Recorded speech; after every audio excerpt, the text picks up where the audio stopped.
Saya adalah owner dari Motif Corp, sebuah dasar bagaimana bisa membangun usaha dengan modal sekecil mungkin.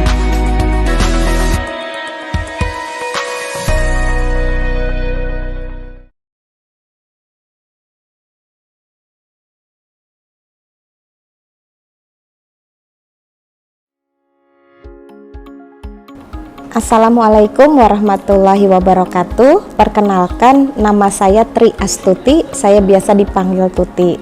Saya adalah owner dari Motif Corp, yaitu perusahaan yang bergerak di bidang fashion muslim. Dan alhamdulillah hari ini kita sudah bergerak di seluruh Indonesia. Sebelumnya saya ingin memperkenalkan diri saya ini adalah anak ketiga dari 4 bersaudara. Kebetulan ketika umur saya masih 11 tahun, saya sudah jadi anak yatim ya. Saya ditinggalkan oleh ayah saya ketika saya masih kelas 6 SD.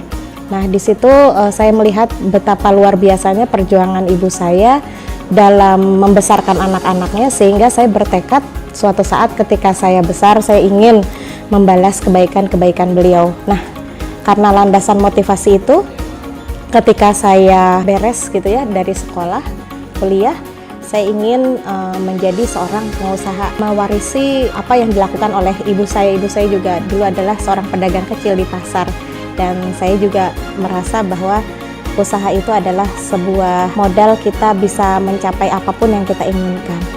Kebetulan saya juga nggak tahu, dulu saya adalah lulusan farmasi apoteker. Saya cuma bercita-cita kenapa saya milih jurusan itu, saya pengen buka apotik, saya pengen punya usaha apotik. Pada kenyataannya ternyata usaha ini membutuhkan modal yang cukup besar. Akhirnya saya berusaha mengumpulkan modal gitu ya, dengan berjualan kecil-kecilan. Akhirnya saya ya mungkin karena ada pengalaman yang kurang benar gitu ya dalam mencari ilmu dalam berbisnis, akhirnya saya ketika menjalankan bisnis, ada sekitar 12 bisnis yang saya tekuni itu bangkrut semua dan meninggalkan hutang yang cukup besar.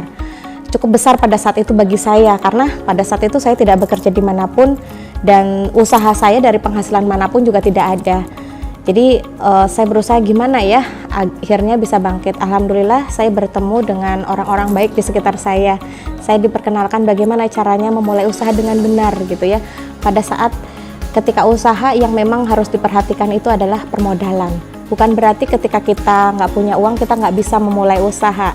Ternyata selama ini saya mindsetnya salah gitu ya. Kalau punya usaha harus punya modal. Akhirnya saya terjebak dengan hutang bank. Dulu saya banyak terlilit gitu dengan kartu kredit, dan itu pengalaman yang luar biasa sakit ya ibaratnya, dimana dalam kondisi terpuruk dan dikejar-kejar ya akhirnya saya menemukan ada seorang sahabat yang mengenalkan saya bagaimana memulai usaha dengan modal seminimal mungkin.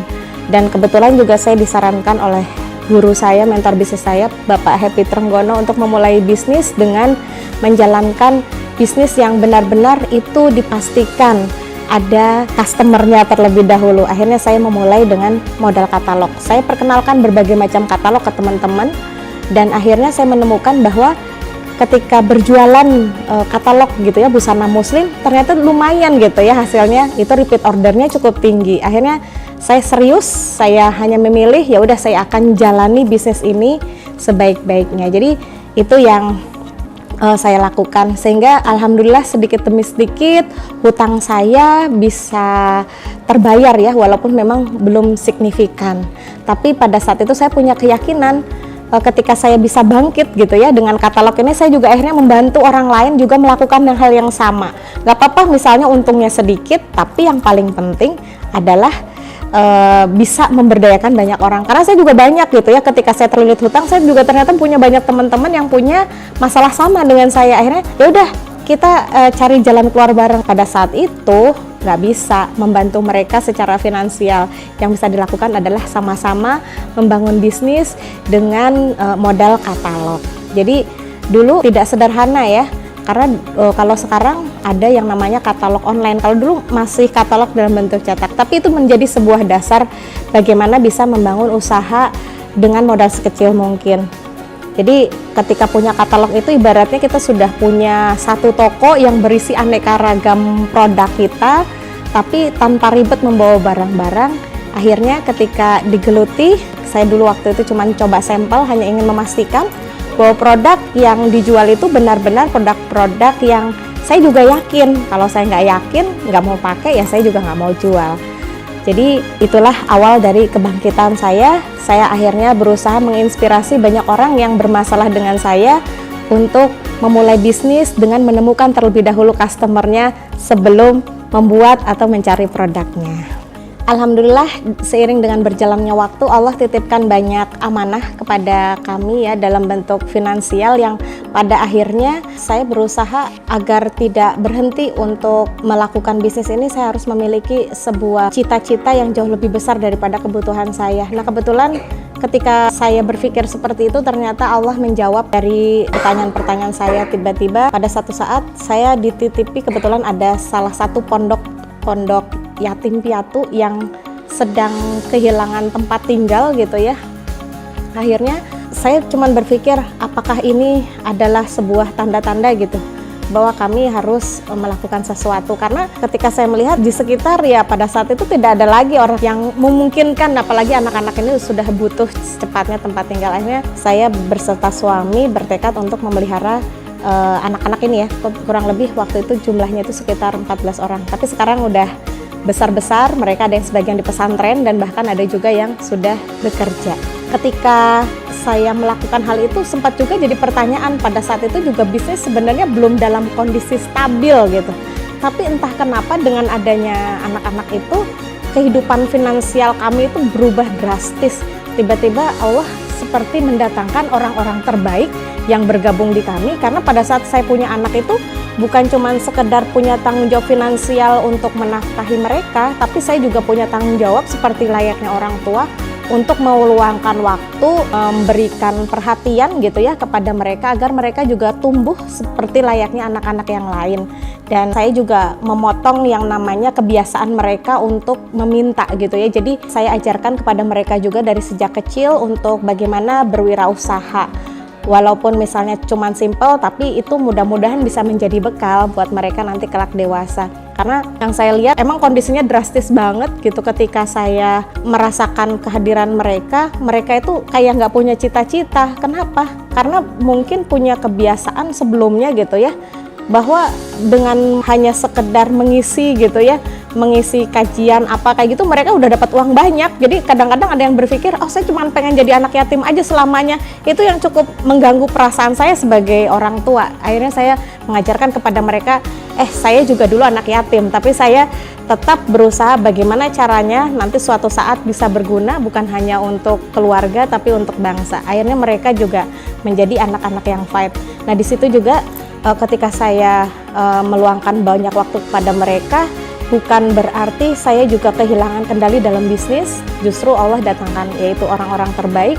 Tiba-tiba ada aja gitu ya yang datang ke perusahaan kami untuk melamar, padahal kalau dari sisi penghasilan di tempat sebelumnya itu jauh. Tapi mereka, saya nggak tahu apa yang menggerakkan mereka datang, karena itu mungkin bagian dari pertolongan Allah ketika kita yakin bahwa apa yang kita lakukan itu sesuai dengan kehendaknya. Karena kan saya cuma takut gitu ya, ada sebuah ayat yang menyatakan bahwa kita akan dianggap sebagai pendusta kalau misalnya kita menyia-nyiakan anak-anak yatim. Perjalanan kami memulai usaha ini dari 2008 sebenarnya. Saya mencoba untuk mendesain-desain produk-produk, tapi memang belum mendapatkan mitra gitu ya. Kebetulan alhamdulillah ada salah seorang kawan yang memang dia dalam kondisi usaha garmennya lagi bangkrut. Karena saya pada saat memulai usaha ini saya pengen hanya fokus ke marketing, membantu banyak orang untuk meningkatkan keterampilannya dalam menjual terutama ya.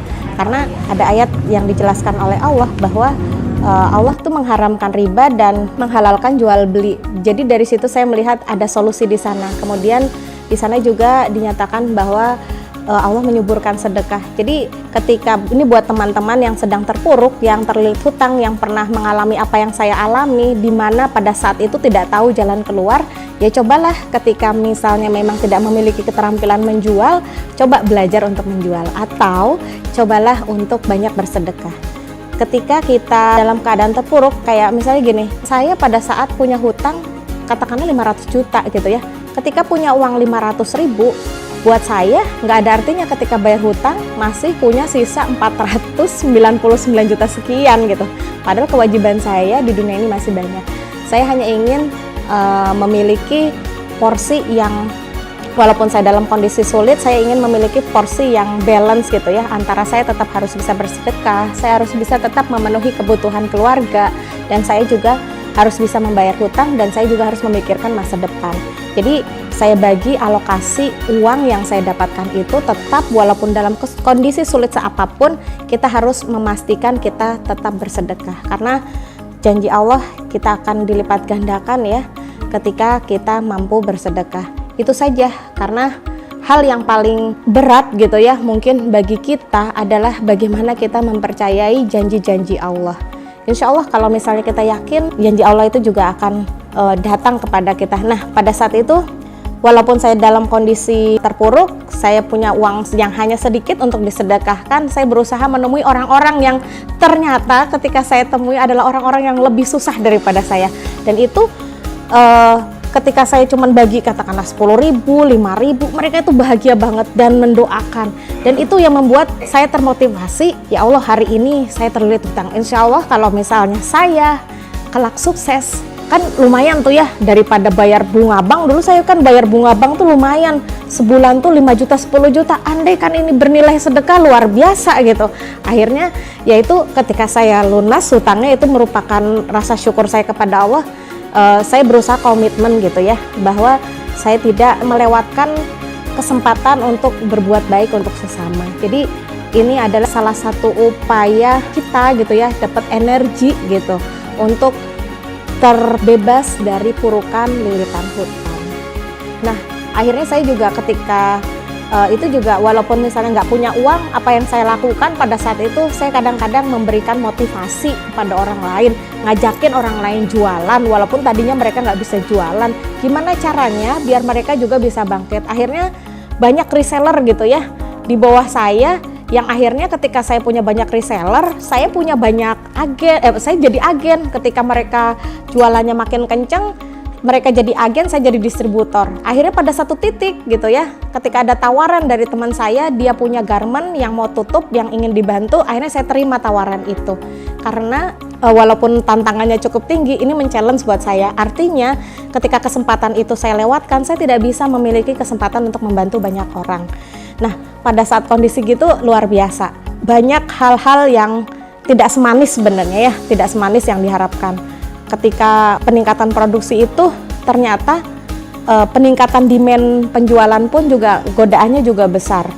Banyak pelanggan yang marah-marah gitu ya, karena ini produknya mana nih, karena saya sudah komit dari awal, saya nggak mau lagi main uang bank gitu ya. Jadi saya upayakan dengan modal yang ada saya putar gitu. Nah, akhirnya pada satu titik saya mendapatkan kepercayaan dari para supplier. Mereka udah mulai berani memberikan tempo kepada kami sebulan, 2 bulan, dan akhirnya juga ada juga para pelanggan yang mau mendepositkan uangnya karena dipikir dengan sedikitnya produk yang kami keluarkan itu mereka itu dapat prioritas yang paling belakang, padahal enggak, karena memang pada saat itu kapasitasnya itu emang masih rendah gitu ya. Jadi ya alhamdulillah, jadi ada kepercayaan dari konsumen, ada kepercayaan dari supplier.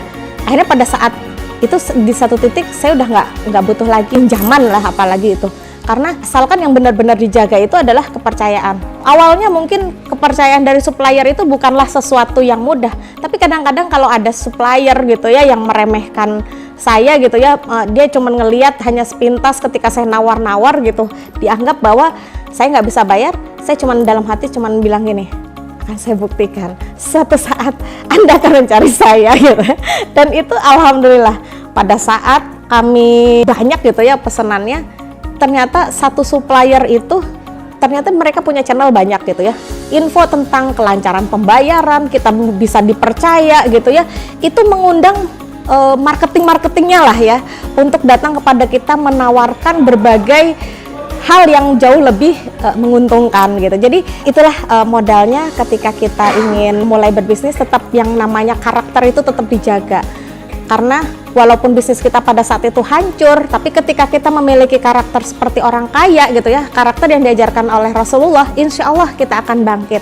Karena juga pada saat para sahabat Rasul membangun bisnisnya juga kan kita nggak pernah mendengar tuh mereka dapat pinjaman bank dan sebagainya, nggak ada. Tapi mereka menjadi orang kaya yang luar biasa. Jadi contoh yang Rasulullah ajarkan itu banget sangat cocok sekali dengan kondisi kita saat ini. Makanya hal yang paling penting dijaga adalah kejujuran ya. Terus ketika kita bertemu dengan supplier, ketika kita berkomitmen, kita upayakan penuhi komitmen itu. Andaikan komitmen itu karena suatu masalah atau musibah tidak bisa kita penuhi, maka kita harus berbicara terlebih dahulu gitu ya kepada mereka. Jangan-jangan mereka juga sudah punya komitmen kepada orang lain tapi mengandalkan kita. Nah, kebanyakan nih ya, tapi banyak, mungkin mudah-mudahan tidak Anda yang menonton video ini ya. Jadi banyak orang ketika punya hutang justru mereka bersembunyi ya, lari dari masalah. Padahal itu adalah sebuah momen gitu. Sebuah momen di mana keberanian kita itu diuji untuk bertanggung jawab terhadap apa yang telah kita komitmenkan. Alhamdulillah justru bukannya supplier kayak gitu ya, investor itu berkurang kepercayaannya kepada kita, tapi yang terjadi malah sebaliknya, mereka sangat percaya dan mereka memberikan kesempatan. Dan pada saat kita mengalami kebutuhan modal lagi akan bahan, mereka tidak ragu-ragu untuk berinvestasi kepada kita. Jadi itulah modal kebangkitan ketika kita ingin memulai bisnis. Begitu juga ketika saya memulai bisnis motif ini saya melalui perenungan panjang ya, karena dulu nyari nama-nama para sahabat Nabi, terus para wanita sahabat gitu juga udah nggak ada gitu ya. Akhirnya apa ya, saya tuh pengen sesuatu nama yang menginspirasi sebagai seorang muslim. Akhirnya lahirlah Muslim Inspiratif. Oh ya dah, disingkat aja Motif gitu ya. Karena saya pengen suatu saat sebagai seorang muslim kita harus benar-benar bisa menginspirasi orang lain dalam bentuk iman, dalam bentuk kebaikan, dan dalam bentuk prestasi. Sehingga setiap orang yang bertemu dengan seorang muslim, mereka akan senang gitu ya, bangga, bahagia. Makanya itu juga menjadi sebuah culture di kami, bahwa kalau misalnya ada yang bergabung di kami, mereka benar-benar harus memahami bahwa mereka itu harus benar-benar menjadi seorang muslim yang inspiratif. Jadi nama buat saya adalah bagian dari doa. Alhamdulillah kami dipermudah dan banyak jalan akhirnya bisa mendapatkan hal-hal yang sebelumnya tidak kami perkirakan berkat bantuan Allah Subhanahu wa Ta'ala.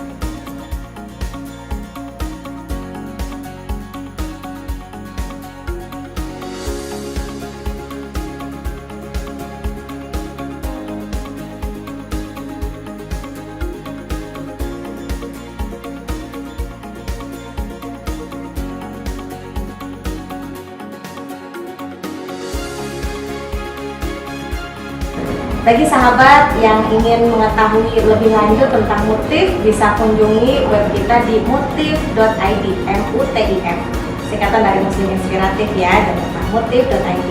Dan juga ada sosial media kita di Instagram Motif.Talk ya, Motif.Talk, itu bisa juga di subscribe. Dan jangan lupa juga subscribe Good Point, sehingga sahabat-sahabat bisa mendapatkan lebih banyak lagi pencerahan. Kalau misalnya ingin tahu tentang produk dan sebagainya, bisa nanti langsung berkunjung ke web kami. Terima kasih atas perhatiannya. Assalamualaikum warahmatullahi wabarakatuh.